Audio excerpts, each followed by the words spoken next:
le docteur Yaya Goulogo, diplômé en sciences politiques de l'EHEPS de Paris, titulaire d'un doctorat en droit public de l'Université de Grenoble 2 en France, avec plus de 10 ans dans l'administration malienne.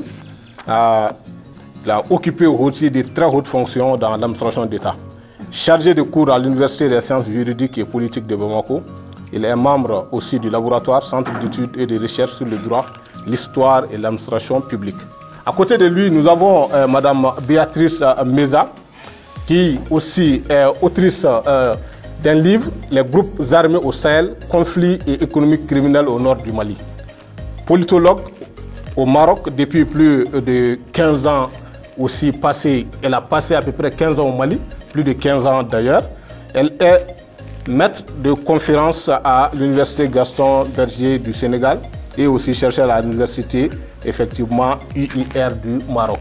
Avec elle aussi, nous allons effectivement échanger sur son livre, un livre très intéressant qui parle des groupes armés du Sahel effectivement et l'économie criminelle au nord du Mali.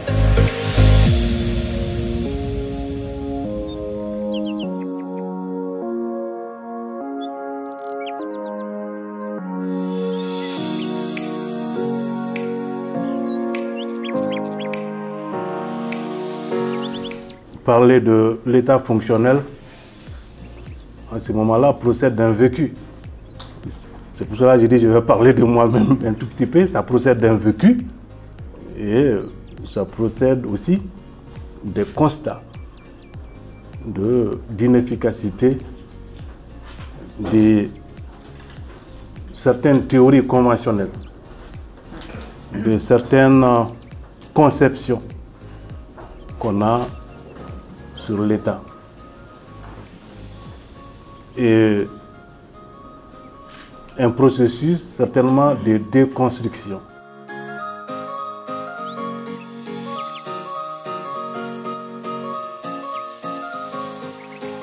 Merci à vous. Bon, je me sens bien honorée parce que le colonel Lee m'a pris à la gorge. Hein. Je ne m'attendais pas à avoir cette possibilité de partager avec ce public une des réflexions qui a démarré, ça fait plus de 15 ans, lorsque j'ai commencé à travailler ici au Mali, notamment dans le nord de Mali. Et donc, je vais oser, si vous me le permettez, à m'approprier de votre pays qui est le mien aussi. Hein, je peux? Merci beaucoup.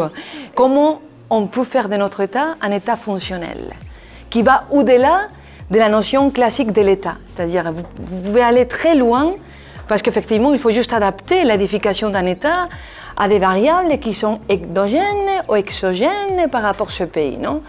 Et moi, ce que je vais faire, que je vais me lier à cette question-là un petit peu, je vais essayer de faire un amalgame pour juste expliquer pourquoi je pense que le Mali, malheureusement, a vécu une profonde crise institutionnelle et pourquoi le Mali, malheureusement, a vécu une crise étatique, non?